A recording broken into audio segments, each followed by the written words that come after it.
Buenas tardes a todas y a todos. Como dijo Oscar, junto con Sara y Sergio tenemos el enorme gusto y placer de encarar estos cursos o este curso de Historia Política. Solo para la presentación algunas breves reflexiones o advertencias. En primer lugar, plantear que a todos los docentes que están en este curso y a nosotros nos unen una serie de coincidencias, más allá de la coincidencia principal de que adherimos plenamente al proyecto sociopolítico que encabeza Cristina Fernández. En segundo lugar, casi todos nosotros formamos parte de la universidad pública. Desde hace muchos años allí llevamos adelante nuestra tarea docente y nuestra tarea de investigación también en la universidad pública y en otros organismos de ciencia y técnica, en el CONICET, en la Agencia de Ciencia y Técnica, etc. En tercer lugar, nosotros queremos invitarlo a ustedes que a través del curso avancemos en una mirada crítica, compleja, de la realidad histórica, tanto del pasado más remoto como del pasado reciente. Esa es nuestra convicción y hacia allí se van a orientar y marchar las distintas clases.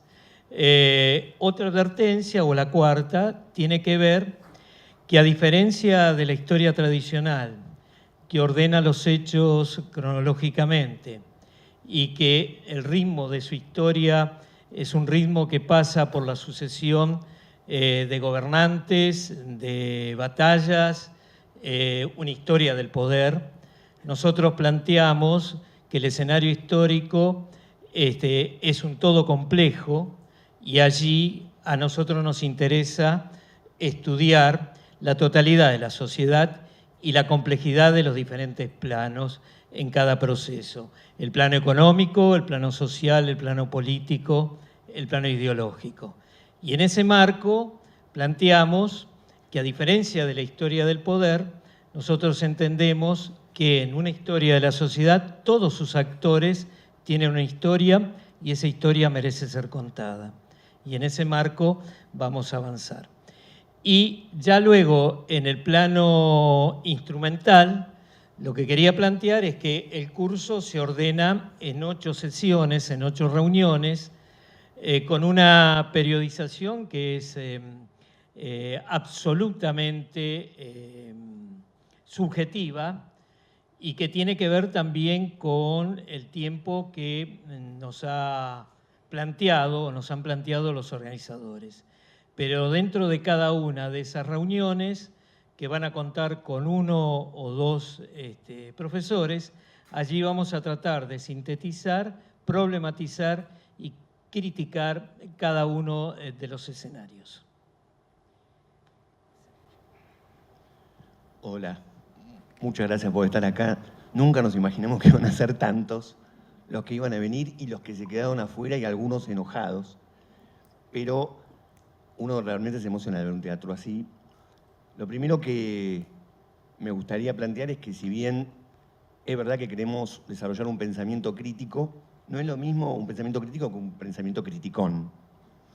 No somos criticones, tenemos fundamentos muy fuertes para decir y pensar lo que pensamos.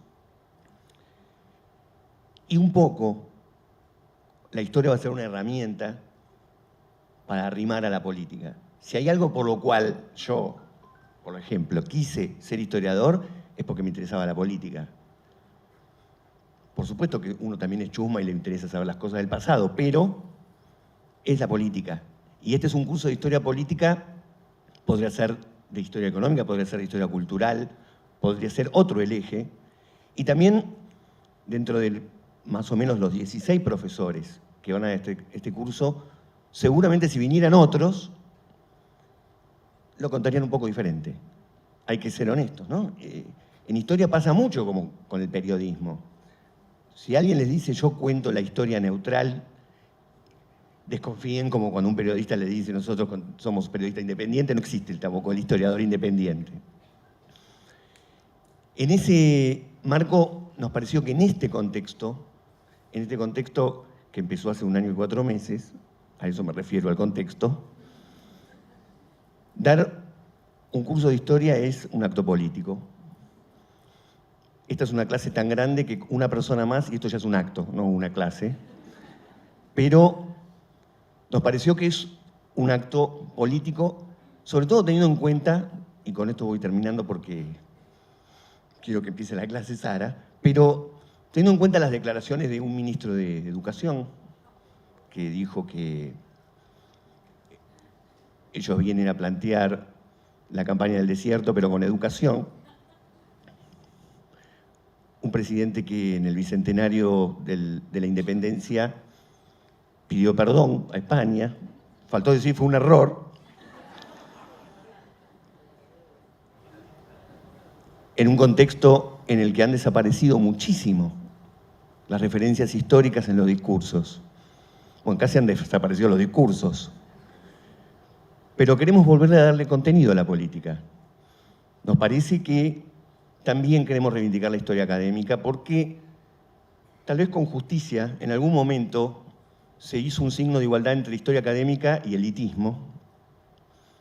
Sin embargo, fíjense en esta reflexión, ¿no? La historia académica, los que pertenecen al mundo académico y hacen historia, no somos todos iguales. Tenemos nuestras peleas, nuestras grandes diferencias ideológicas, pero ser académico, es decir, trabajar durante años en una investigación, sobre un tema, sobre un proceso, sobre un hecho, merece que eso en algún momento, esa persona que estuvo investigando, lo vuelque a la sociedad, le haga saber el resultado de sus investigaciones. Y si tiene un rigor, y si ve la necesidad de citar lo que dice, decir de dónde lo sacó, eso es un acto profundamente democrático. Yo digo lo que digo, pero te digo de dónde lo saqué. Y si no hay algo que saqué de algún lado, es una conclusión mía y me hago cargo. Eso es democrático porque si alguien viene y cuenta la historia y no dice en base a qué está diciendo lo que dice, eso es más elitista que estar citando o que ser académico. No es que no reconozcamos otros discursos, simplemente este curso se posiciona ahí. Y desde ahí, muchos de nosotros tenemos un desafío, que es salir del intramuros universitario y hablar con los compañeros, hablar con la sociedad en general y decirles, nos interesa la política, pero cuando vamos a hablar de historia queremos ser rigurosos y decirles lo que profundamente sentimos porque hemos trabajado mucho para llegar a estas conclusiones. Ojalá que puedan disfrutar de este curso y les sirva. Muchas gracias.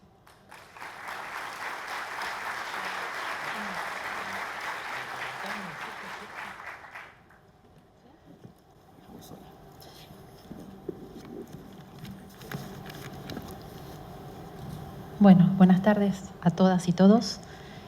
Es un gusto y un verdadero privilegio estar hoy aquí. Y me parece que un encuentro como este y los sucesivos cobran aún mayor trascendencia, un poco lo planteaba Sergio, frente a un modelo que tenemos en la actualidad donde la historia parece relegada al olvido, donde solamente nos están tratando de entrenar en que solo importa el futuro, ¿no? Y que nosotros creemos que por el contrario, conocer nuestro pasado sirve básicamente para amar y para conocer más nuestro presente y para influir en nuestro presente, ¿no? Desde el conocimiento, para cambiar nuestro presente, para transformar aquello que no nos guste o que queramos cambiar. Y además que no se ama lo que no se conoce. Entonces, si la historia también sirve para eso, ¿no? Para conocer el pasado y amar el presente y construir un proyecto nacional y popular. Bueno, a mí me han encomendado la tarea de presentarles en este primer módulo un bloque temporal extenso, ¿sí?, que abarca los tiempos prehispánicos y coloniales de lo que hoy es el actual territorio argentino, ¿sí? porque pensamos, ustedes conocen ese dicho que decía, los mexicanos descienden de los aztecas y los argentinos de los barcos. Durante mucho tiempo nuestra historia nacional pareció comenzar en el siglo XIX, ¿sí? Desconociendo un proceso muy rico y complejo que se gestó durante muchísimos años atrás, digamos, cientos y miles de años en el actual territorio. Entonces nosotros vamos a presentarles a ustedes, a modo quizá de gran introducción, para después sí abordar estos 200 años de historia política argentina, como se titula el curso, con el bloque temporal que abarca, como les decía, la época prehispánica y colonial. Para abarcar esta historia, este bloque de historia, hay varios aspectos a tener en cuenta. Algunos quizás de sentido común, quizá no, pero no está de más recordarlos y pensarlos entre todos. Un primer aspecto a tener en cuenta es sacarnos de nuestra cabeza el mapa actual de la República Argentina, ¿sí? A veces nos parece que nuestro país o el resto de los países latinoamericanos o América como tal incluso existió como tal desde siempre. Y nos olvidamos de que todo responde a un proceso de construcción histórica para llegar a conformar, en este caso lo que nos interesa a nosotros, Argentina como país, como Estado-nación. Entonces, en este primer bloque yo los invito a que tratemos de desdibujar de nuestra cabeza la idea de mapa, ¿sí? La idea geográfica que tenemos desde la escuela primaria, de los mapas escolares de la República Argentina, ¿sí? Esto como primer aspecto, digamos, a tener en cuenta. Recordando que los límites responden a procesos políticos. A veces tendemos o nos han enseñado a delimitar entre límites políticos y límites naturales. En verdad, hasta un límite natural tan contundente como la cordillera de los Andes respondió a un proceso político de división entre Chile y Argentina. Algunos de ustedes quizás sepan o recuerden que en el siglo XIX Chile reclamaba parte de nuestra Patagonia con base en que ríos y lagos cuyos afluentes se iniciaban en nuestro territorio desembocaban en el Pacífico, y ellos tomaban esta cuestión como dato, digamos, para reclamar gran parte de nuestra Patagonia para el Estado chileno, aún teniendo la cordillera de los Andes, digamos, como límite tan contundente y claro aparentemente, ¿no? Hasta que tuvo que intervenir, digamos, el Perito Moreno para decir, bueno, no, la cordillera de los Andes, muchachos, digamos, tomemos esto como límite, dejemos otras especulaciones y otras formas de delimitar el territorio porque es suficientemente importante como límite para dividir a las dos naciones. Entonces, todo límite es político, todo proceso de delimitación es política, y en este sentido, borrémonos por un tiempo el mapa como lo conocemos para entender el proceso que va conformando la historia prehispánica y colonial de lo que hoy es el territorio nacional, ¿sí? Otro aspecto es que en estos casos tenemos que hablar de marcos temporales bastante amplios, lo que los historiadores llamamos mediana y larga duración. En este primer módulo, digamos, no vamos a tener posiblemente esta cuestión del acontecimiento, ¿no? Este ritmo del acontecimiento de la duración corta, como lo definimos los historiadores, sino que vamos a hablar de procesos más extensos, digamos, en general. Un tercer aspecto que podemos seguir pensando también incluso en los próximos módulos es que hasta hace muy poco tiempo la historia argentina prácticamente fue una historia, como dijimos nosotros, los historiadores hace unas décadas, sin indios, ¿sí? Los pueblos originarios, las sociedades indígenas, tanto prehispánicas como coloniales, e incluso avanzando el siglo XIX, prácticamente no tenían cabida en el relato de nuestra historia nacional. Esto había respondido a gran medida a que cuando la historia comenzó a constituirse como disciplina, como modo de estudio del pasado, disciplinarmente, a fines del siglo XIX, entendió que sus sujetos de estudio eran las sociedades que habían desarrollado la escritura. En gran medida tiene que ver con esto, ¿sí? Y como gran parte de las sociedades indígenas americanas y también argentinas no habían desarrollado sistemas de escritura, las ubicaron fuera de la historia. Hay un historiador muy famoso, historiador antropólogo, que definió la historia, que escribió la historia de los pueblos sin historia. Es decir, por mucho tiempo se entendió que estas sociedades eran como estáticas en el tiempo, como que no habían sufrido cambios. La limitación no estaba en las sociedades estudiadas, la limitación estaba en quienes las miraban, quienes las investigaban, que no encontraban maneras de aprender cómo leer esos cambios sin escritura. Entonces, las sociedades indígenas durante muchísimos años quedaron relegadas al campo de estudio de la antropología y los historiadores nos olvidamos de ellas. Este no es el único componente que explica la ausencia de estudios sobre sociedades nativas o pueblos originarios en nuestra historia. También hay una matriz, digamos, político-ideológica que surge justamente también a fines del siglo XIX, un poco a partir también de procesos como la conquista del desierto, que intenta barrer, ya sea física o culturalmente, con las sociedades originarias de Argentina, y entiende que no es relevante, no son relevantes los procesos protagonizados por estas sociedades para construir la historia nacional.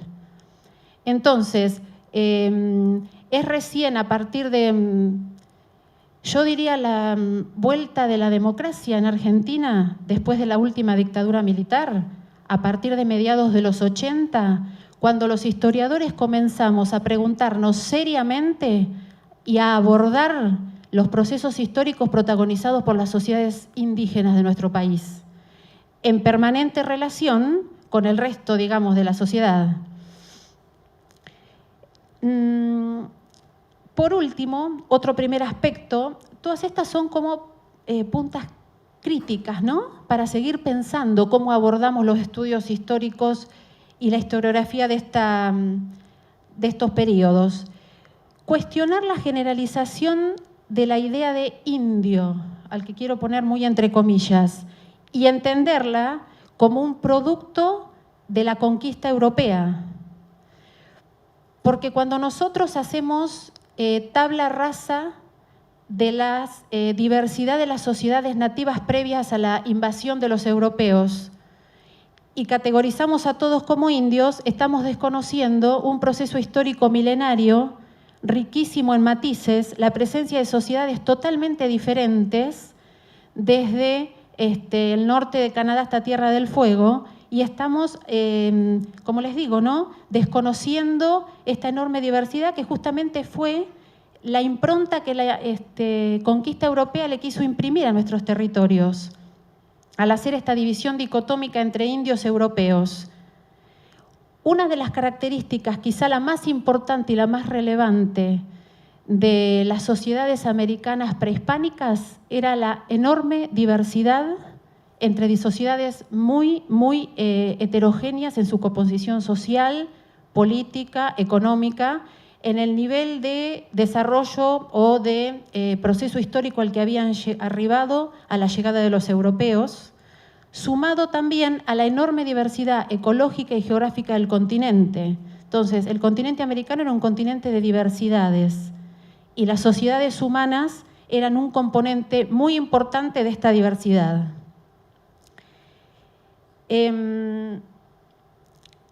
Una vez que estamos de acuerdo, digamos, o no sé si de acuerdo, pero que hemos presentado estos 4 aspectos que, como les digo, bueno, se pueden seguir pensando y discutiendo a lo largo de los distintos módulos, ¿no? Podemos sí enfocarnos un poquito, sin ser estrictos, en la geografía de lo que hoy es argentina en relación a las regiones vecinas, digamos. Recordemos siempre que en ese momento no estamos hablando de los límites actuales. Y esa diversidad, ¿cómo se expresaba en el actual territorio argentino? La zona del noroeste, lo que hoy es nuestro actual Salta y Jujuy, estaba bien compenetrada, digamos, e influenciada por la tradición andina, incluso la tradición andina de los actuales Perú y Bolivia, ¿sí? Y todas las poblaciones de quechuas, aymaras, incluso ustedes saben que los incas llegaron hasta, su influencia hasta La Rioja, Catamarca, en parte del norte de Chile y demás. Pampa y Patagonia siempre estuvo en estrecha relación con el actual territorio chileno. Para las sociedades indígenas, la cordillera no era un problema de delimitación ni un límite en ningún sentido, todo lo contrario. La cordillera era un eje de vinculación entre sociedades que se encontraban al este, al oeste e incluso que vivían en las propias laderas cordilleranas. Y esto sucedía desde épocas prehispánicas. Y luego esta organización, esta dinámica, se continúa, digamos, durante la época colonial también y el siglo XIX. En el noroeste del actual territorio nacional, la zona guaraní y demás, estaba totalmente imbricada, digamos, con todo lo que hoy es el actual Paraguay y Brasil. Esta historia, aunque después vamos a hacer un salto cuántico por cuestiones de tiempo y nos vamos a ubicar en el momento, en vísperas, digamos, de la llegada de los españoles, rápidamente les quiero decir que las podemos comenzar a rastrear desde 13.000 o 12.000 años antes del presente, digamos. En ese momento, para Patagonia Argentina, según el consenso académico, se han encontrado los restos hasta ahora más antiguos. Esto es muy dinámico y seguramente en algún momento la cronología se va a mover, como se ha movido en toda América a lo largo de este tiempo, digamos. Siempre hay nuevos descubrimientos de sitios que hacen tambalear la cronología anterior. Pero por eso yo hablo siempre de consensos, digamos. Por el momento el consenso científico nos dice que entre 13.000 y 12.000 años antes del presente podemos ubicar asentamientos humanos en nuestra actual Patagonia. Tal vez es más fácil en este caso poner una fecha de comienzo y no de final. ¿Hasta dónde llevaríamos nosotros la historia, digamos, de nuestras poblaciones indígenas, ya con la formación del Estado-Nación argentino? Una posibilidad que nos presenta uno de los mayores especialistas en sociedades indígenas de Argentina hace un corte en 1910. ¿Por qué en 1910? Al año, dice, al centenario del movimiento revolucionario, el Estado Nacional argentino había ocupado prácticamente todos los territorios que habían estado en manos durante muchos años de los grupos indígenas independientes. Ahora vamos a volver a eso. Y por eso él propone 1910 como un corte, lo cual no significa que estas sociedades hayan seguido reproduciéndose, resistiendo o tratando de acomodarse a la nueva configuración del Estado Nacional, incluso hasta la actualidad. Ustedes saben que hace muy pocos días tuvimos conflictos, digamos, entre grupos mapuches en la zona de Bolsón y en la zona de Cordillerana, ¿verdad? De donde vive en Esquel, de tus tierras, Enrique.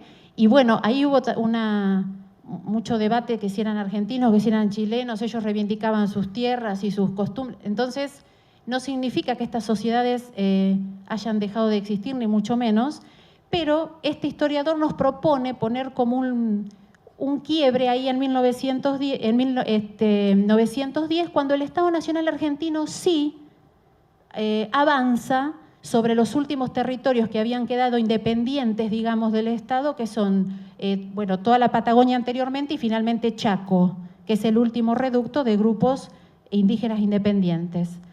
Pero bueno, volvamos un poco para atrás y rápidamente comentarles que desde estos inicios que le dije de 12.000 o 13.000 años hasta más o menos los 9.000 años antes del presente, en todo lo que es el territorio, lo que hoy es el territorio nacional argentino, hay presencia de grupos cazadores-recolectores, bandas, digamos, básicamente nómadas, que es una forma de vida, digamos, que tuvo un éxito en el tiempo, porque a la llegada de los españoles incluso todavía había grupos de cazadores-recolectores en el territorio. Sin embargo, podemos hacer un corte entre el cual, no se preocupen que esto por ahí es un poco aburrido, pero es un proceso que quiero mencionarles para que veamos el proceso de cambio de estas sociedades en grandes bloques, hasta llegar a la etapa colonial.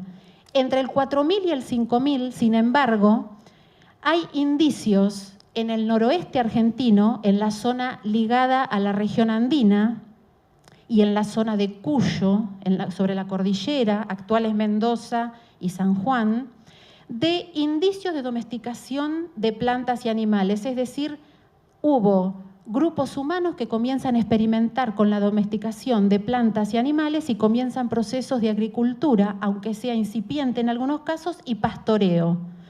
Estos grupos obviamente dejan de ser cazadores-recolectores, siguen manteniendo con otros grupos de la zona relaciones de intercambio de bienes y demás, pero ya estamos ante la presencia en nuestro territorio de grupos más bien móviles, de bandas nómadas y grupos que empiezan a sedentarizarse en algunas zonas, en algunos núcleos. El comienzo de la domesticación de plantas y animales, que se conoce como producción de alimentos, llevó a transformaciones tecnológicas muy rudimentarias, pero muy importantes. Por ejemplo, amplia presencia en esas zonas de cerámica, simplemente porque era necesaria para el almacenamiento de las semillas que comenzaban a surgir de la agricultura, por ejemplo.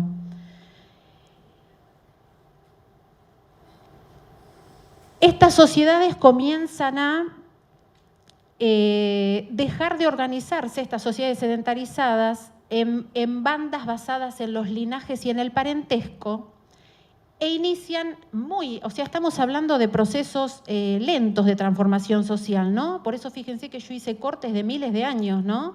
Pero estos son los tiempos, digamos, en estos momentos, digamos, prehispánicos, son los tiempos de la larga duración.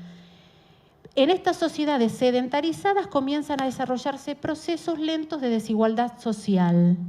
Si las bandas de cazadores-recolectores y la domesticación de los alimentos a nivel incipiente podía realizarla un grupo casi sin desigualdad social al interior y basado en estas relaciones de parentesco, digamos, para su organización y su dinámica, ya con el proceso de elaboración, de producción de alimentos, comienzan las desigualdades sociales. Esto es muy marcado en la región andina noroeste y mucho menos en otras áreas.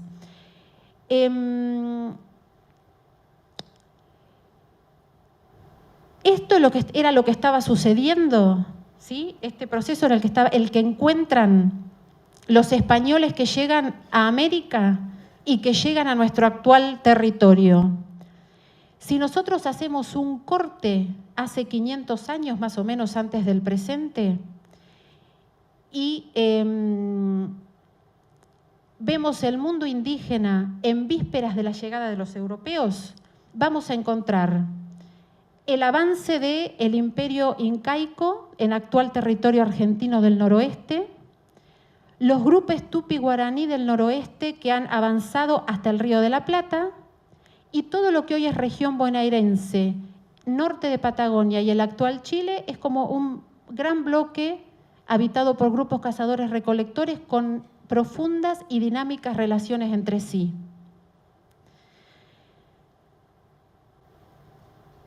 Este es el escenario, ¿sí?, en el que comienzan a desarrollarse corrientes colonizadoras de los europeos que empiezan a llegar a fines del siglo XVI al territorio. Hay corrientes colonizadoras que penetran el territorio argentino desde el Río de la Plata.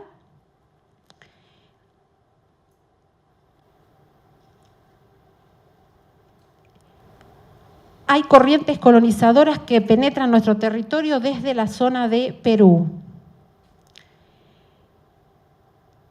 Y de esta manera se da inicio, digamos, a un proceso de explotación en la medida en que los europeos van avanzando en territorio americano, proceso de explotación de los recursos naturales y de las sociedades humanas.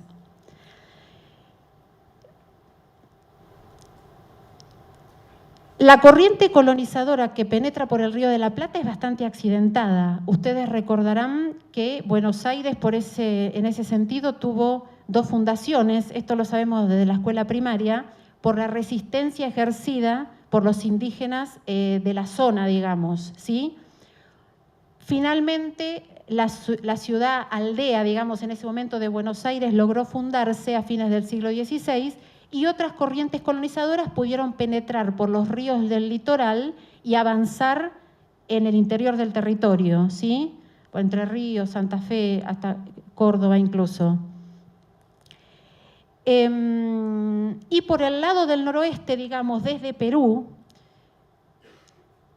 también, y hacia el norte de Chile, también hubo expediciones conquistadoras y colonizadoras hacia el sur de Chile y penetrando por el noroeste del actual territorio argentino. Por supuesto que a cada avance, digamos, de los conquistadores, había diferentes respuestas de las sociedades indígenas que, como les dije, y no es malo volver a recordarlo, digamos, estaban caracterizadas por su diversidad. Así también fue la diversidad de reacciones frente a este nuevo humano, digamos, que venía a conquistar o que aparecía en el territorio, por lo menos, ¿no? Pero en general, al menos en el territorio de lo que después sería Argentina, hubo bastantes reacciones de resistencia frente a este nuevo personaje español que avanzaba. Cada intento, digamos, de los españoles por ahí de fundar una pequeña aldea, un pequeño fuerte, era respondido por las sociedades indígenas con una resistencia bastante feroz en general. No fue fácil dominar, digamos, a las sociedades de la zona, pero se fue logrando en general. Así como había sucedido, recuerden que los españoles venían ya con un proyecto colonizador ensayado en tierras del norte, en México, en Nueva España, y pusieron rápidamente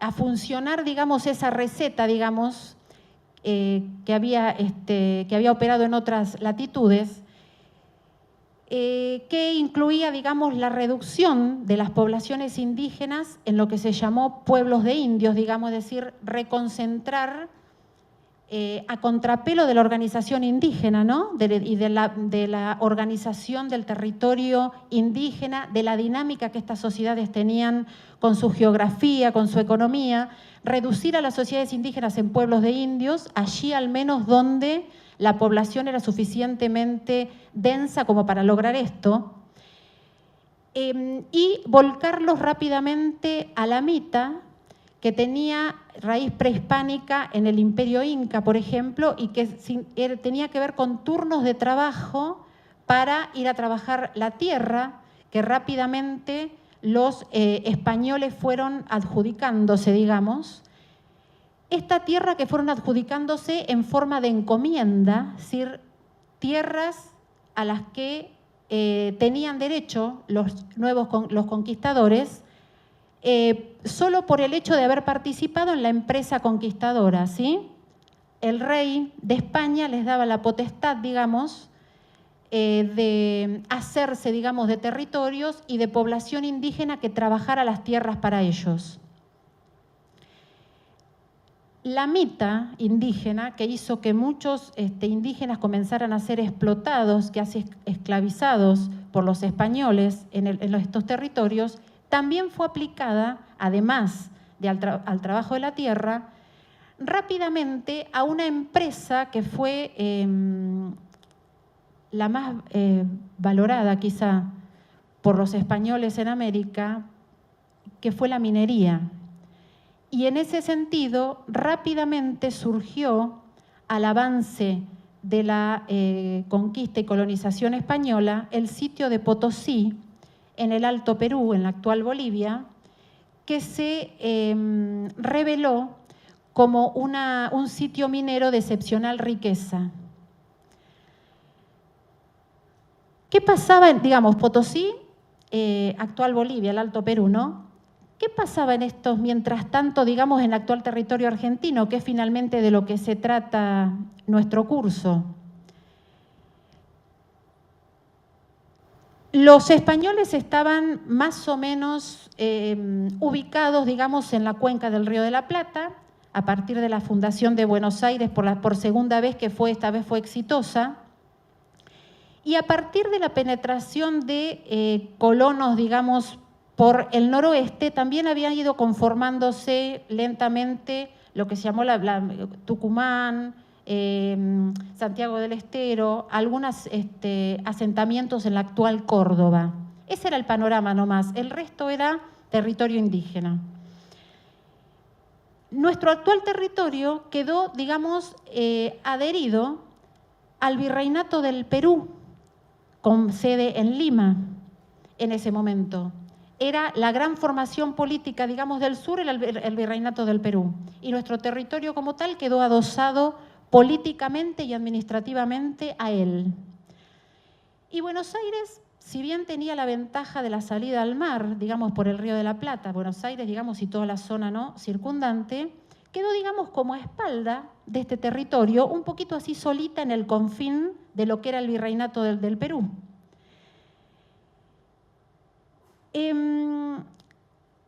Y toda esta región comenzó a ser de alguna manera tributaria del empuje económico que significó Potosí. La producción de Potosí era enorme, implicaba grandes cantidades de mano de obra que iba muriendo, digamos, además en el intento de trabajo en Potosí, porque eran condiciones de trabajo insalubres, infernales. Pero además Potosí generaba un sistema de arrastre económico que se proyectaba y se multiplicaba a grandes zonas lejanas, por la gran necesidad de insumos para la explotación de este sitio minero tan importante. Insumos como, por supuesto, alimentación para los operarios y los trabajadores, animales de tiro,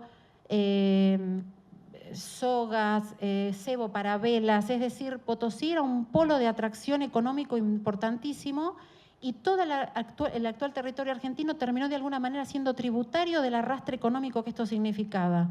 Por ejemplo, importantísimo, las mulas que comenzaron a producirse especializadamente en Córdoba, pero también la región del Río de la Plata, a partir de alimentos y demás.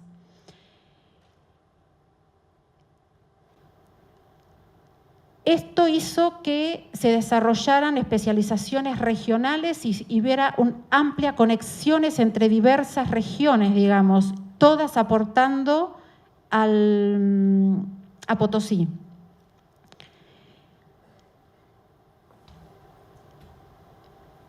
Buenos Aires, toda la zona del Río de la Plata hasta Cuyo, mientras tanto se desarrollaba de manera bastante marginal y, si se quiere, placentera. Se habían ido conformando otros asentamientos como San Luis, Mendoza, y ahí había ido apareciendo una línea de frontera transversal entre el Río de la Plata y hasta la cordillera de los Andes y Chile.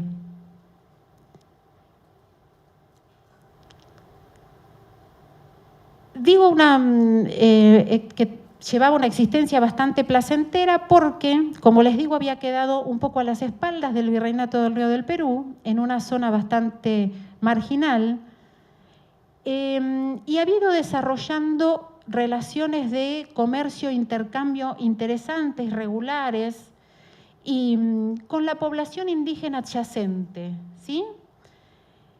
Las grandes extensiones de tierra, ¿sí?, que se daban desde el Río de la Plata, digamos, hasta hacia el norte de Patagonia y también hacia el oeste, digamos.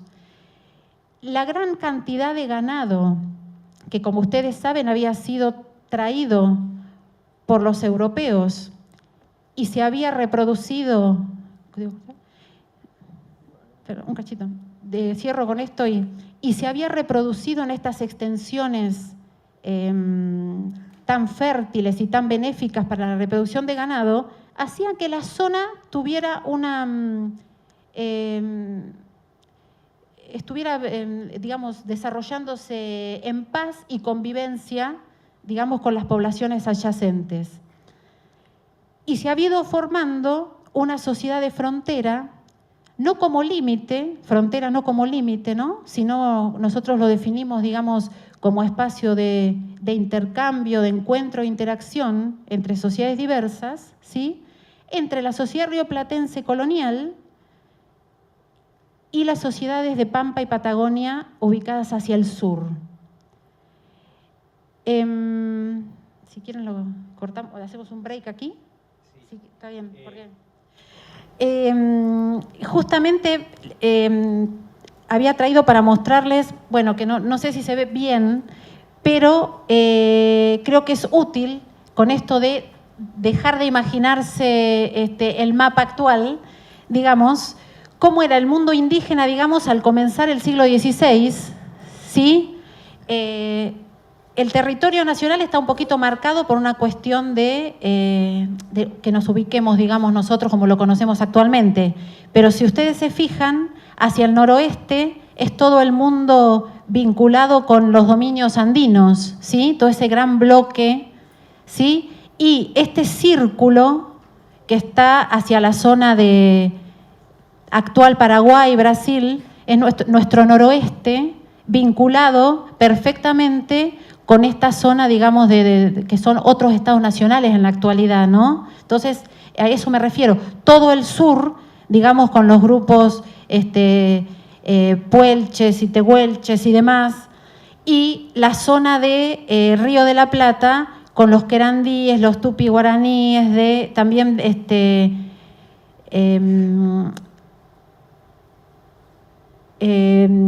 de la zona de Brasil, pero en perfecta comunicación con la zona del Río de la Plata, y muchos otros grupos como los lules, los avipones, los mocovíes, distribuidos entre lo que hoy es el actual Chaco, los grupos de las sierras de Córdoba como los comechingones. Es decir, ese es el panorama de pueblos indígenas en vísperas, digamos, de la llegada de los españoles a este territorio. Y si ustedes ven ya avanzado el periodo colonial, digamos, hacia 1600, no sé si se alcanza a apreciar bien, toda la zona que está punteada es la zona de más o menos dominio español, ¿sí? El resto, todo desde San Luis, digamos, para abajo, no sé si lo alcanzan a leer, la curva que hace un poquito al norte todavía del río Salado, en la provincia de Buenos Aires, hacia el sur, es todo territorio controlado por sociedades indígenas, lo mismo que el Gran Bolsón chaqueño. Y también están en ese circulito, digamos, ovalado, hacia la zona de la cordillera, los valles calchaquíes, que siempre fueron, como saben ustedes, muy belicosos. Entonces hubo muchas revueltas y demás, y los valles calchaquíes también siempre fueron un bolsón problemático para el dominio colonial. Y avanzamos un poquito más, y en 1750, miren cómo era el territorio. Siempre tenemos ese corredor, digamos, en el medio del mapa, ¿sí?, que se abre hacia la zona de Perú. Pero el resto del territorio está controlado por sociedades indígenas, ¿sí?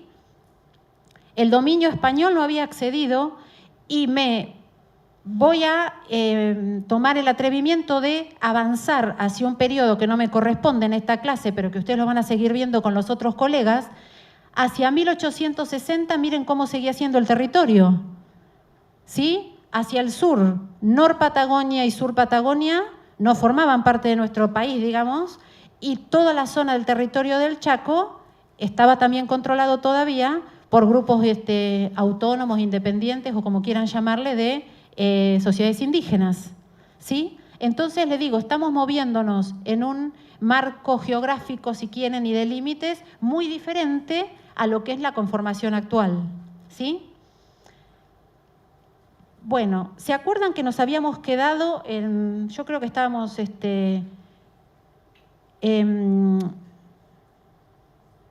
avanzando, digamos, el periodo colonial en este momento en que la zona de rioplatense, digamos, Buenos Aires y los alrededores, yo les decía, estaba en las espaldas del virreinato del Perú, con relaciones bastante pacíficas y de comercio, intercambio bastante fluido con el mundo indígena, digamos, de los alrededores, con la lenta conformación de un espacio de frontera, ¿sí?, entre mundo hispano, mundo indígena, con múltiples conexiones, cuando la situación cambia, un poco por problemas internos a los dominios españoles en América y un poco también por la situación de contexto internacional, que hace, por ejemplo, que otras potencias expansionistas de la época, como Inglaterra, por ejemplo, y también la corona portuguesa, que siempre estaba presionando, digamos, desde Brasil, comiencen a interesarse en estos territorios del sur. En ese contexto hay como una avanzada, digamos, de la corona española sobre los territorios que intenta ejercer más control, no solamente geográfico y económico, sino también político. Estaba viendo la corona española que algunas élites coloniales, ya que de asentamiento prolongado en distintas regiones de América, se estaban autonomizando un poco del poder de la corona, si se quiere. Eso pasaba en los dominios meridionales, sumado en estos dominios sureños, ¿no? Eso sumado al interés, como les decía, que estaban evidenciando otras coronas expansionistas de la época sobre el territorio. Y se lanza un gran proyecto reformador que se conoce, seguramente ustedes lo recuerdan, como reformas borbónicas, ¿sí?, que comienza, si bien los Borbones estaban gobernando España, eran la nueva Casa Real de España desde inicios de 1700, de inicios del siglo XVIII, la impronta de estas reformas comienza a verse a mediados de ese siglo, hacia 1750, y tiene varias connotaciones en nuestro futuro país, en el actual territorio argentino, que en ese momento deja de depender administrativamente de Perú porque se constituye un nuevo virreinato, que es el Virreinato del Río de la Plata, con eje, digamos, en la ciudad capital, si quieren, en la ciudad de Buenos Aires. Esto venía a solucionar varios problemas que estaba teniendo la corona aquí, porque no solamente hace que se intente un mayor control político a partir, por ejemplo, del establecimiento de un virrey sobre una zona más acotada, no tan extensa como lo era todo el virreinato del Perú, pero también implica, por ejemplo, un mayor control en términos económicos, porque algo que por ahí se me pasó decirles, de tantas cosas que les quiero decir en 1 hora y media, es que, pero bueno, eso seguramente ustedes también lo saben, que es el gran contrabando que se había comenzado a constituir en esta zona vía Río de la Plata, ¿sí?, en esa dinámica que les había contado yo de Potosí, producción de plata, cómo se constituía un polo de arrastre de un montón de mercancías económicas sobre todo el territorio del sur, y Buenos Aires un poco en ese polo y en esa dinámica daba, pero también recibía, y vía contrabando salía mucha plata, digamos, sin medir por esta zona. Entonces, para la corona española era problemática esta región por varios aspectos, y trató de alguna manera de solucionar esto formando otra unidad político-administrativa, un nuevo virreinato.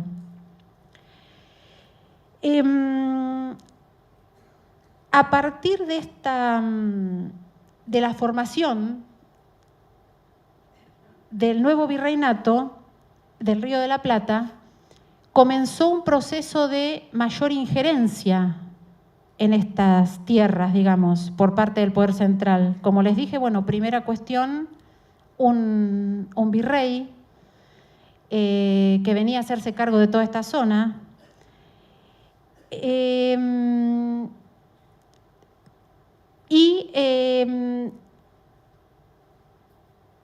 un primer momento esto no implicó un cambio fundamental con respecto a las relaciones con las sociedades indígenas de la región.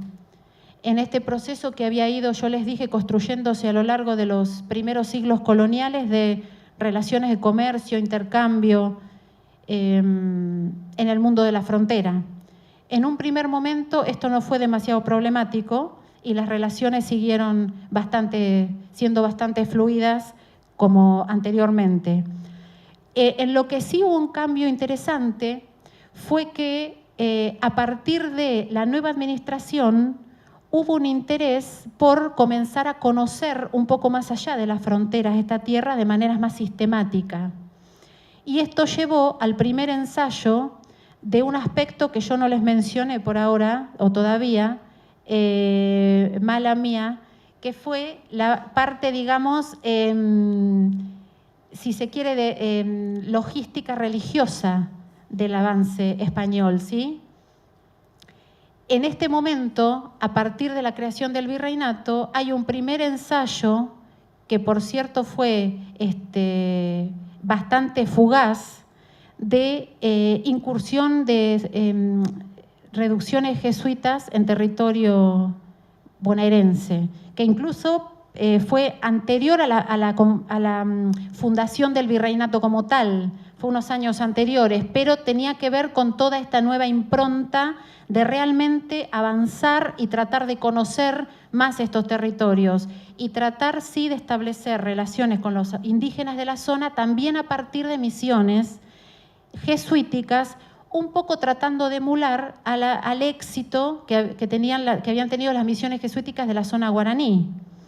Ahora, entre paréntesis, y esto también es por ahí un poco para pensarlo, incluso a lo que les interesa no solo la historia argentina, sino latinoamericana, cuando comparamos las misiones jesuíticas en general con las de la zona guaraní, todas terminan perdiendo, digamos, entre comillas. Es decir, ese caso fue como muy paradigmático y no tiene el éxito, digamos, que alcanzó el caso guaraní, no tiene parangón en otras regiones, como en algunas regiones de la Nueva España y demás, ¿no?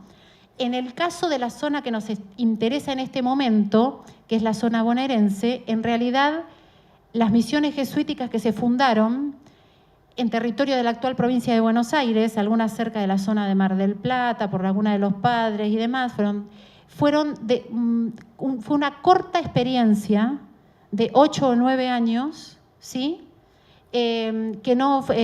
Proyecto que no fructificó. Obviamente luego los jesuitas van a ser expulsados y ya no tienen más injerencia en la región, pero así todo el proyecto había hecho aguas antes, ¿sí? No había habido forma de mantener el proceso de avance jesuítico en el actual territorio bonaerense.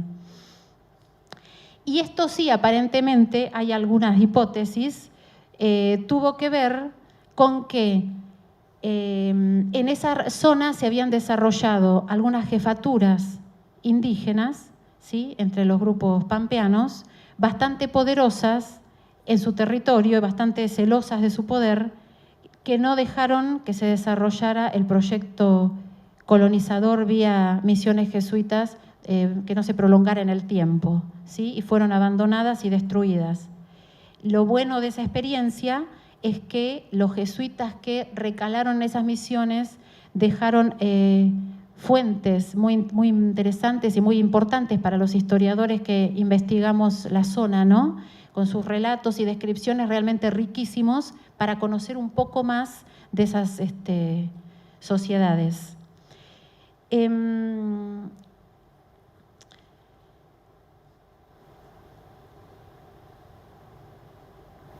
Quizá la zona del Río de la Plata es paradigmática, digamos, a pesar de que en otras regiones del actual territorio nacional se hizo el proceso de desarrollo económico y político. Quizá la zona de la capital, ¿no?, de la nueva capital virreinal y su zona de influencia es paradigmática para ver varios aspectos a partir de la conformación del virreinato. En primer lugar, Buenos Aires, a partir de su constitución como capital del virreinato, tuvo un despegue demográfico muy importante, tanto la zona más urbana, digamos, estamos hablando de una aldea quizá, ¿no?, de unos 24.000 habitantes en 1768, primer censo. Estamos hablando de unos 24.000 habitantes en la ciudad y quizá unos 12.000 o 13.000 en la zona de la campaña, en los pueblos de campo, digamos, de alrededor de Buenos Aires. Esta cantidad se multiplicó, digamos, a partir de la creación del virreinato y a partir de que Buenos Aires empieza a tener un protagonismo muy importante en la región como nueva capital, ¿sí? Y comienza a tener un dinamismo muy marcado y una dinámica comercial a partir de las ventajas que le daba ese maravilloso puerto, ¿no?, tan privilegiado en esa región, muy importante. La frontera seguía desarrollándose y esto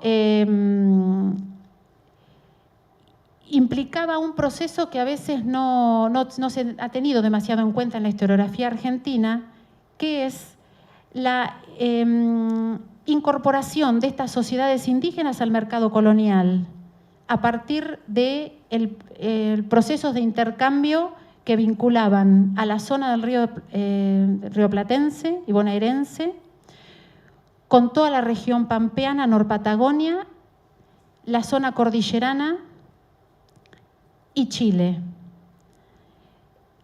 Uno de los bienes, digamos, de circulación e intercambio más importante era el ganado que habían comenzado a criar y a comercializar estas sociedades indígenas a partir de la incorporación básicamente de los caballos a su sociedad, a partir de la llegada de los españoles. Pero tanto así, digamos, tal vez es difícil comparar, pero como ese sistema económico de arrastre, digamos, que yo les mencionaba a partir de la riqueza de Potosí y cómo influyó en todas las zonas circundantes a muchos kilómetros, quizá podemos hacer un pequeño paralelo con este ciclo de arrastre económico que implicó la comercialización de ganado a tan larga distancia entre la zona rioplatense y Chile, ¿sí?, la Capitanía General de Chile al otro lado de la cordillera. Y todos los bienes y productos que con esto comenzaron a circular. Y la verdadera incorporación de estas sociedades indígenas independientes a los mercados coloniales, vía Chile y vía Buenos Aires.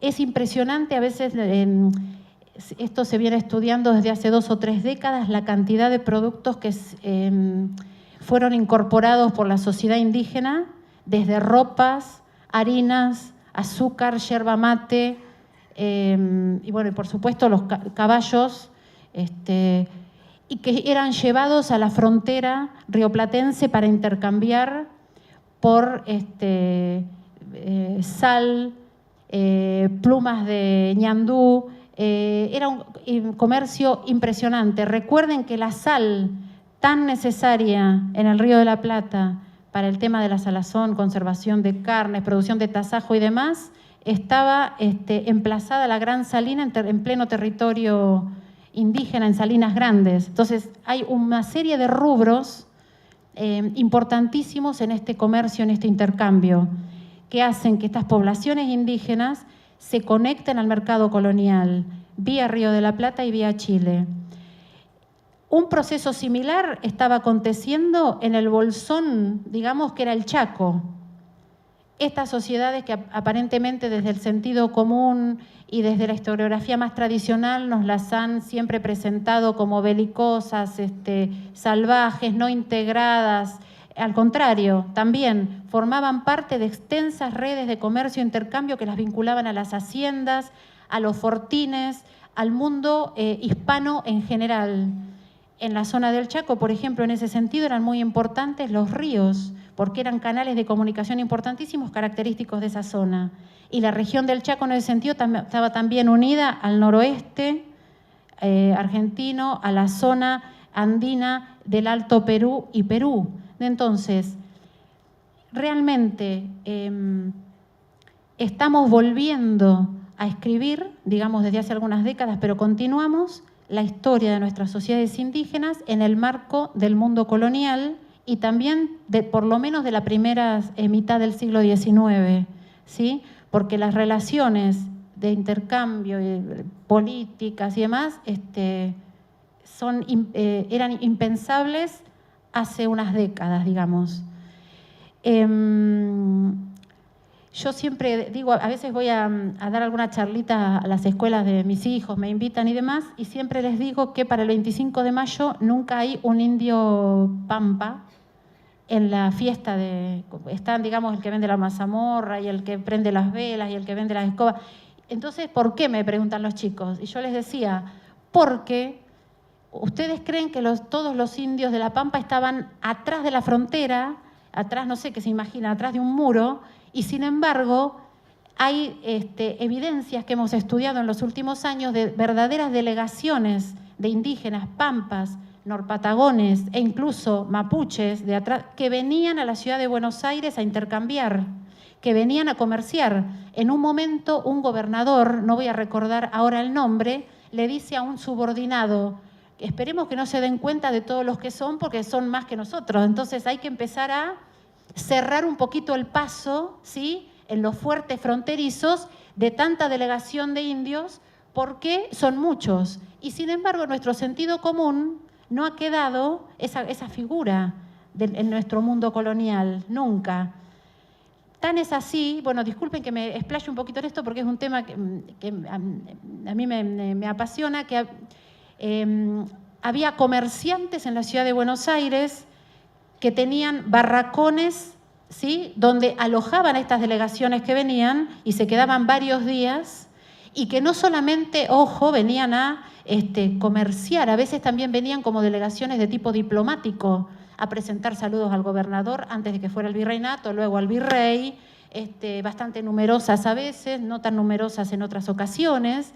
Entonces había toda una circulación entre estas sociedades tan diferentes y aparentemente no relacionadas entre sí, interesantísima de ambos lados, ¿no?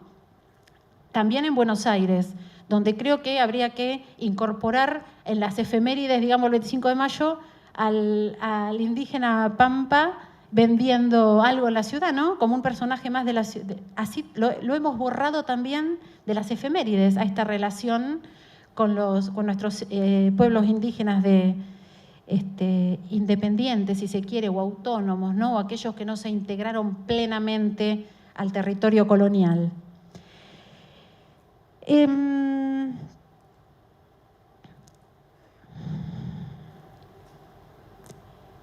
Bueno, hablamos un poquito tal vez de qué pasaba con el panorama de la política, aunque sea brevemente, porque nos hemos enfocado un poco a la conformación territorial, a la cuestión política, a la frontera, al tema de las sociedades indígenas.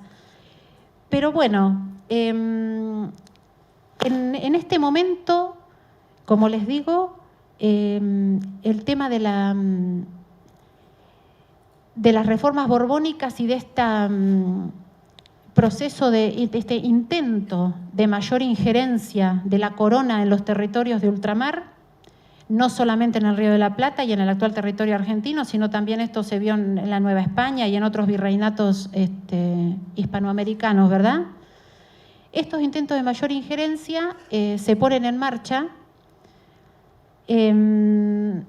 junto con la creación del virreinato. Unos años más adelante también se va a dividir el territorio en intendencias, que era una forma también de contrarrestar un poco el poder de las élites locales, que tenían una expresión más directa y más contundente en los cabildos. Entonces ustedes ven que empieza un poco la formación de algunas instituciones, digamos, algunos ejes institucionales como para equilibrar un poco los poderes. La corona estaba preocupada por esto. Hay también presencia de algunos procesos reivindicativos y de resistencia por parte de sociedades indígenas, que ustedes saben, como los levantamientos de Tupac Amaru hacia 1780, ¿sí? Respuestas, digamos, frente al orden colonial en ese sentido. Entonces, no solamente está un poco el mundo hispano-criollo, así un poco en efervescencia, sino también algunas poblaciones indígenas. El paradigmático, ¿no?, el movimiento de Tupac Amaru.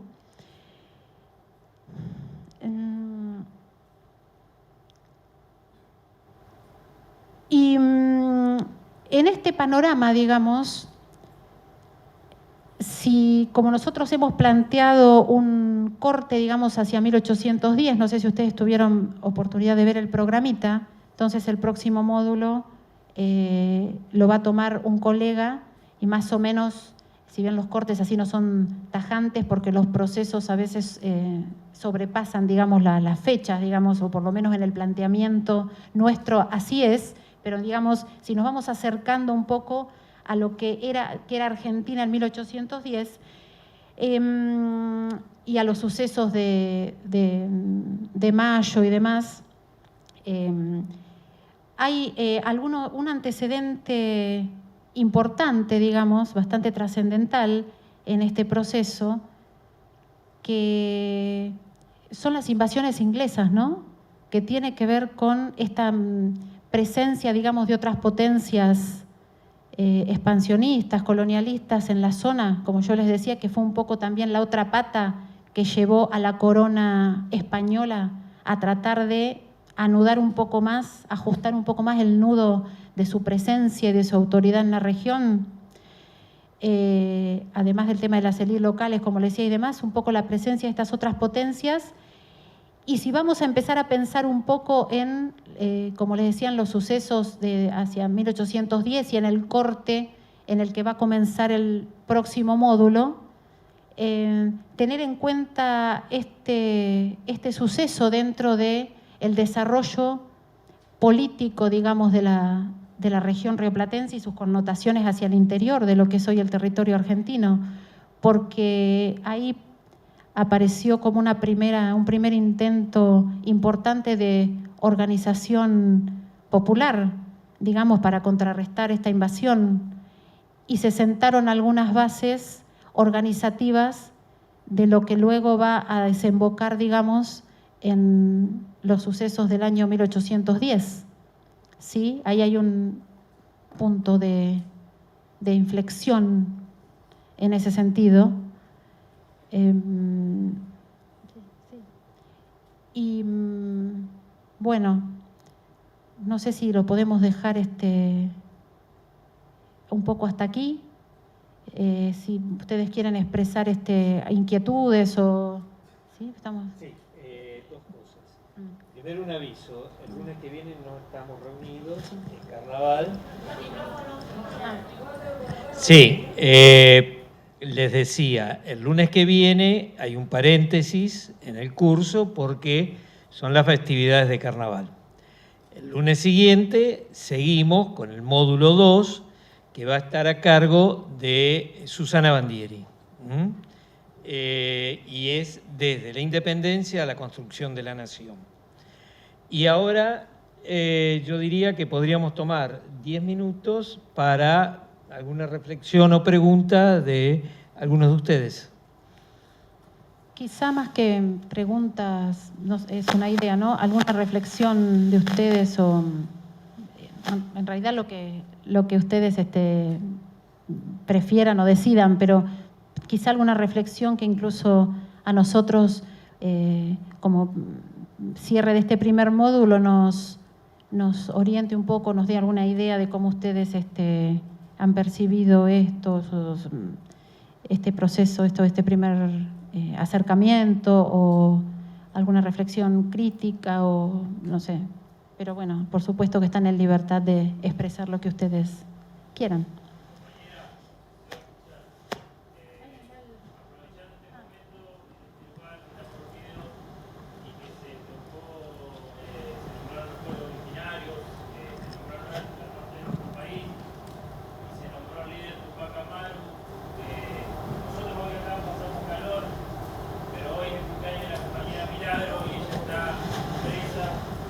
Sí.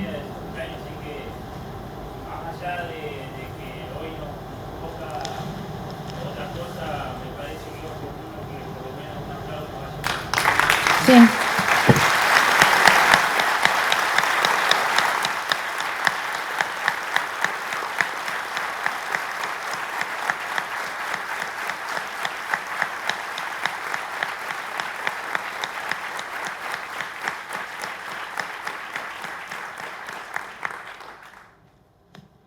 Los pueblos originarios no terminaron en 1910, como yo decía. O sea, sí, eso se entendió, ¿verdad? Está bien, gracias.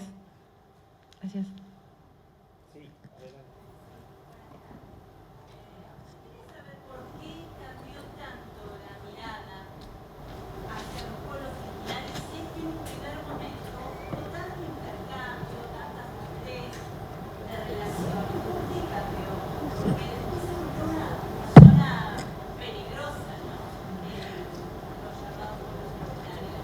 Sí, yo voy a contestar una parte, después ella, porque me atañe también en el tema que me ocupa en el cronograma. Está muy claro cuando uno revisa las fuentes y documentos acerca de las invasiones inglesas, la presencia de parcialidades de las comunidades indígenas combatiendo a los ingleses.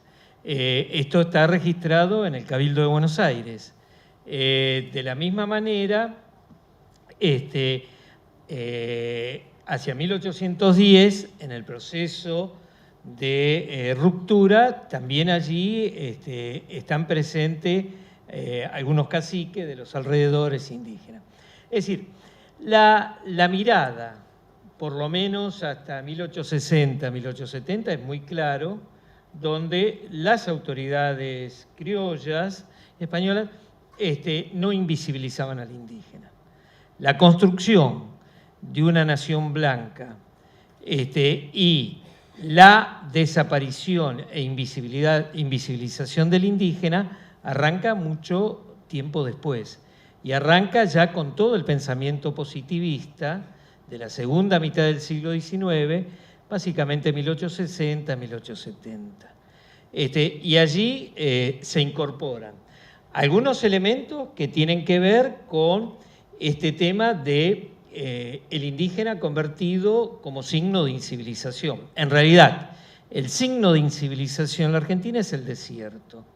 Y en ese marco, el indígena, como producto del desierto, mantiene condiciones atávicas, por lo tanto, es un salvaje. Y entonces la mirada pasa a ser negativa. Obviamente, hay otras cuestiones políticas también importantes. La ocupación de lo mal denominado desierto, la ocupación del espacio pampeano-patagónico, tiene que ver en el marco de la construcción de un Estado capitalista y de una sociedad capitalista. En el marco de esa construcción del Estado capitalista, estaba claro que la soberanía debía ser una sola, y ese Estado naciente no podía competir con una soberanía alternativa. Y por eso la ocupación del espacio, la eliminación de las fronteras interiores, plantea esta consolidación de este Estado capitalista. Pero este Estado capitalista, además, va construyendo una sociedad capitalista, y esa sociedad se plantea en el marco de no una diversidad social, cultural, sino todo lo contrario, a partir de la homogeneidad cultural.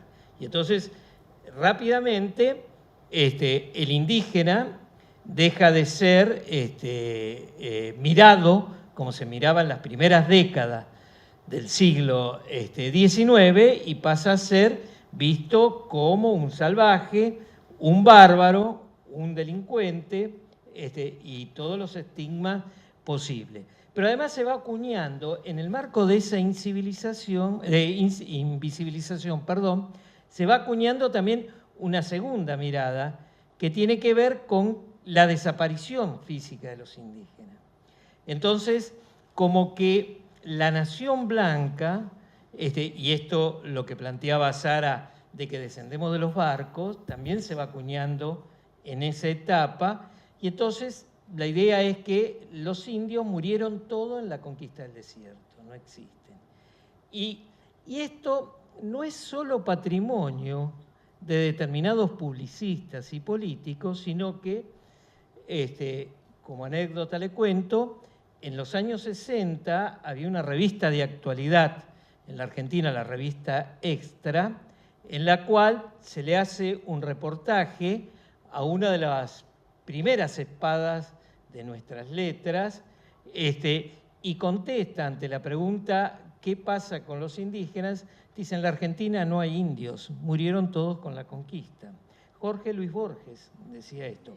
Nadie puede acusar de ignorancia a Borges, sino que de alguna manera está inmerso su pensamiento en toda esta mirada que se va acuñando respecto del indígena y que recién vuelve a ser puesto visible y revalorizado muy entrado ya el siglo XX y yo diría a partir de las últimas décadas.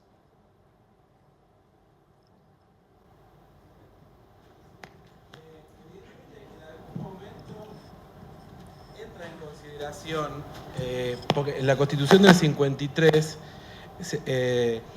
son tenidos en cuenta o aparece el pueblo indígena en algunos artículos de la Constitución. Obviamente 20 años después sucede lo de la invasión a su territorio. O sea, entre esa Constitución y la formación como nación y esa misma gente en el poder, hay como un agujero en donde determinan qué hacer o no hacer caso a la Constitución, de alguna forma. Porque, digo, me parece que son, no sé si son tenidos en cuenta, pero figuran en algunos artículos de esa Constitución, como mantener sus tierras. O sea, hay como un intento, me parece, anterior a lo de Roca después. O sea, en algún lugar políticamente se chocan, como tantas veces, me parece, lo que la Constitución decía con la necesidad económica del momento político, ¿no? No sé, ¿me parece o estoy diciendo cualquier cosa? No has emitido una reflexión audaz. Está bien. No, pero digo, volviendo sobre este tema, está claro que a partir de allí el indígena pasa a ser un sujeto antropológico y no un sujeto político en la sociedad argentina. Pero esto además se plantea en los propios centros de saber y de investigación. Y avanza hasta muy entrado el siglo XX y yo diría casi en los umbrales del siglo XXI. Yo les cuento una anécdota. Mi tesis doctoral es sobre la cuestión indígena, en filosofía y letra. Facultad progresista si las hay.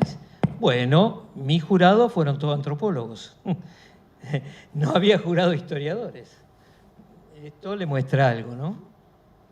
Sí, eso es un poco lo que decíamos hoy también de la división disciplinaria, ¿no? Cómo la historia y antropología se dividen, parecen compartimentos estancos de sociedades, ¿no? Quién estudia cada quien, según... Y, una vieja discusión también con los arqueólogos. Hay carreras de arqueología en facultades de ciencias naturales y carreras de arqueología en facultades de ciencias sociales. Y ahí tenemos una división, y qué sé yo, la arqueología quizá tendría que ser parte de la historia, ¿no? Como un abordaje del pasado por otros métodos, digamos, a través de vestigios y demás, pero no como una cosa diferente a la práctica de reconstruir la historia o los procesos históricos de las sociedades, ¿no? Entonces ahí son las cuestiones también desde las disciplinas, cómo nos encasillan. Pero bueno, ahora hay... Adelante.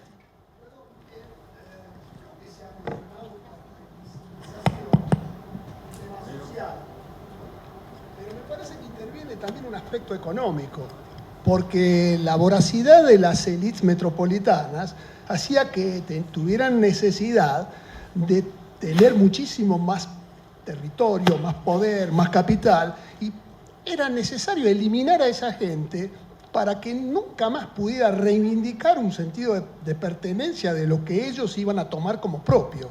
Y así se construyó nuestra nación. Pues yo creo que el aspecto económico influenció mucho. No nos olvidemos que la campaña del desierto fue financiada por la gente que después fue la terrateniente de eso que se conquistó. Sí, lo que tenemos que tener en cuenta es que en 1860, circa 1860, 50, 70, Argentina se está incorporando al mercado mundial. Y la incorporación al mercado mundial, es decir, su economía se basa en el sector externo. Y allí pasa, es una de las regiones de América del Sur que más sensible es a las demandas del mercado internacional. Y esas demandas del mercado internacional pasan fundamentalmente por alimentos. Y entonces cambia drásticamente lo que planteaba muy bien Sara, de los circuitos económicos del Potosí, de la región de Chile, ahora se vuelca hacia el litoral, hacia Buenos Aires y hacia La Pampa, ¿no? Y luego, bueno, la aparición de la división de criadores e invernadores, el desarrollo del frigorífico, el avance del ovino sobre ya territorio patagónico, bueno, obedece también esta ocupación a ese punto. Pero digo, lo que yo decía en la introducción de la complejidad del escenario histórico es difícil de interpretar desde de un solo aspecto. Entonces, lo ideológico, lo político, lo cultural, lo económico van absolutamente enraizados entre sí. Sí, de hecho, en esto que planteaba el compañero hay momentos, porque por ejemplo en 1820 hay un primer avance de la élite porteña sobre territorio que ahora le interesa, digamos, porque está de alguna manera un poco en los inicios de insertarse, digamos, al mercado internacional, y ahí hay un choque con estas sociedades que hasta ese momento el territorio era muy amplio, el ganado era abundante, ¿no? Y no había, ya 1820, ¿sí? Entonces, esto va teniendo etapas, digamos, en ese sentido. Pero sí, siempre está presente esa variable, ¿no? Sí. Sí. Allí al fondo.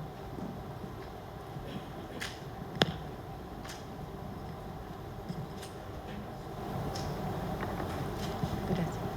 Sí, por un lado que el tema de la defensa, si nosotros nos paramos, digo, en la defensa del Estado Nacional, así como lo conocemos, es una historia. Me encanta esta mirada sobre empezar a hacer un registro de los pueblos originarios, porque también si tenemos la posibilidad o la perspectiva de pensar el Estado Nacional como un Estado plurinacional a futuro, también hay un reconocimiento del lugar de estos pueblos, ¿no? Y lo otro que quería decir era de que a esta altura, hasta 1810, ya hubo, acá había en Buenos Aires como puerto de entrada de personas de la trata transatlántica desde África. O sea que también dentro del tema de la invisibilización me parece positivo si pudiéramos incorporar esta presencia en la historia argentina, ¿no? Sí, totalmente de acuerdo. Pedir si estos mapas los pueden pasar por mail. Y las fuentes, por favor. Sí. Estos mapas que ustedes pasaron. Sí, de hecho teníamos la intención de quizás después se puede hacer por mail, recomendar alguna bibliografía para la gente para quienes estén interesados en profundizar algún tema o algún problema. Esto lo podemos, junto con los mapas y el material bibliográfico recomendado, sugerido, ¿no? Sí, totalmente de acuerdo. De hecho, desde hace un tiempo se está trabajando mucho, no solamente para la historia argentina, sino americana en general, latinoamericana en general, en avanzar sobre la invisibilización de los grupos de origen africano, digamos, sí. Sí, totalmente de acuerdo, sí. No se puede todo en 1 hora y media, pero sí. Bueno, si no hay más preguntas, les agradecemos la atención. Nos vemos